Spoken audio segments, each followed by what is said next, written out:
Stephen Boltzmann law of radiation. So here, this law states that the total energy radiated per unit surface of a black body per unit time J, yeah, consider J unit time, is directly proportional to the fourth power of the black body's thermodynamic temperature T, or it is also called as a absolute temperature. So what it laws mean?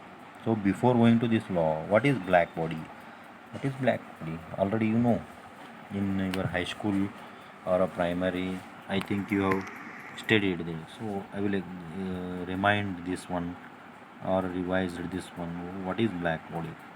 So black body is nothing but it will absorb all radiation, all type of radiation. You know that sun will emerge or emits all type of radiation: gamma rays, x-rays, beta rays, different kind of ultraviolet rays. These all different types of radiation. So these all radiation, uh, the black body will absorb all type of radiation, and it will also emerges these all type of radiation. It will absorb and it will emerge all type of radiation.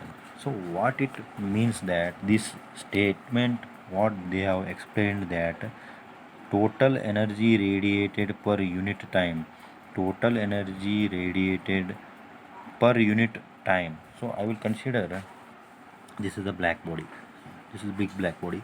I will consider a small area of this black body, small area of the black body. This is a big black body. I will consider a small area of black body. So there he have explained total emerging or total energy radiated, total energy radiated per unit surface of a black body, total energy radiated per unit surface, per unit surface. So this is per unit surface of a black body is directly proportional to, this is directly per unit time. So total energy or a radiated total energy radiated per unit surface of a black body per unit time is directly proportional to the fourth power of its absolute temperature.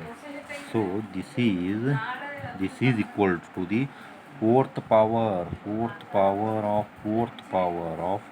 its absolute temperature, fourth power of its absolute temperature. So what it means, mathematically it can be explained as J is directly proportional to T raised to 4. What it means that if the total energy radiated, suppose this black body temperature I will consider as 100 degrees Celsius example.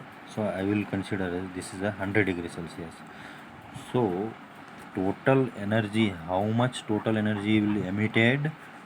T raised to 4 means 100 raised to 4 energy will radiated through this unit surface black body. Is it understand? So total energy radiated per unit surface of a black body. This is a black body. In this black body, I will consider a unit surface of the black body is directly proportional to its fourth power of its absolute temperature. So J is directly proportional to T raised to 4. I will remove this constant or a proportionality. I need to keep the constant. J is equals to sigma T raised to 4. So what this sigma is called as a, sigma is nothing but sigma Stephen Boltzmann constant. Sigma is nothing but, this sigma value is nothing but, sigma is nothing but Stephen Boltzmann constant, and its value is 5.6704 into 10 raised to minus 8. Its unit is watt per meter square Kelvin raised to 4. So why this Kelvin raised to 4? Already we discussed. Fourth power of its absolute temperature. That's why. And why this meter square? Per unit area. Per unit area. So unit area is nothing but, its unit is meter square. Watt. Watt is nothing but, what is the unit of watt? What is the unit? Watt is the unit of radiation or energy, some kind of energy. Radiation is also some kind of energy. So watt per meter square, kilogram raised to 4.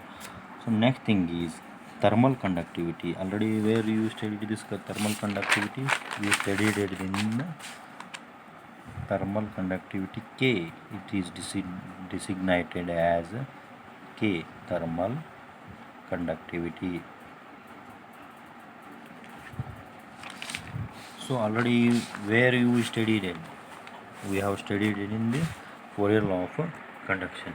So what Fourier law of conduction states that Q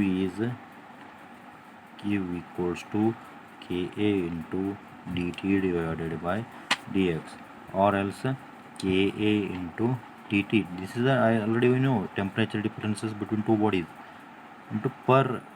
Why this T is nothing but, and divided by x, T is nothing but per second, or sorry, per unit second, for a unit second, for unit time, for unit time, and x is nothing but thickness of the slab, already we discussed. So here this is Q is equals to Ka into T1 minus T2 divided by x into T. So here when this Q is equals to K, just think it, Q is equals to K, when we will keep this as a 1, this as a 1, this as a 1, and this as a 1. So area is equals to 1, temperature differences T1 minus T2 equal to 1, and in 1 second T is equal to 1 second, and x is equals to 1 centimeter or a meter. So this is a thickness. So here when then at that time Q is equals to K, means the heat transfer is equals to thermal conductivity. So this is K is nothing but thermal conductivity, and Q is nothing but the amount of heat transfer, isn't it? So then thermal conductivity is defined as quantity of heat in joules. Already you know that the joules is a unit of heat. It is that flows in a 1 second, through 1 meter square area or 1 meter cube of the material when opposite faces maintained at a temperature differences of 1 Kelvin.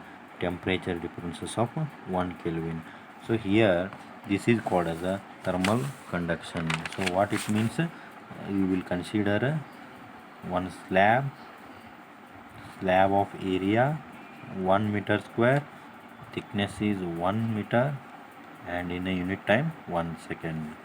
So this is about the thermal conduction or a thermal conductivity. So next thing is how the heat transfer by the conduction through the slab. The heat transfer by the conduction through the slab, already we have this expression through the Fourier law, Ka into T1 minus T2 into x divided by into T divided by x. Already we have this expression. So through the composite wall, this is one slab, this is one material, this is one slab, one material, it is a one material. So this is a one piece, one circle, consider one wooden block, or consider one metallic piece. Suppose if more than one material we will use, that is called as a composite material. Composite material means if we consider this is so I will consider this is a wooden block, or else wooden, I will not consider this wooden block, I will consider this is steel. So this is copper. So this is common. These are having, this is one piece and this is one piece, but these are having a different material. This is steel, this is made by the steel, and this is made by the composite copper. So these are called as a composite material. So I will keep these piece and these piece it is very close to each other, very close to each other, and this is called as a composite material. How the composite material, and what is composite material, then how the heat will transfer through the composite material, we will derive through a one expression in the next video.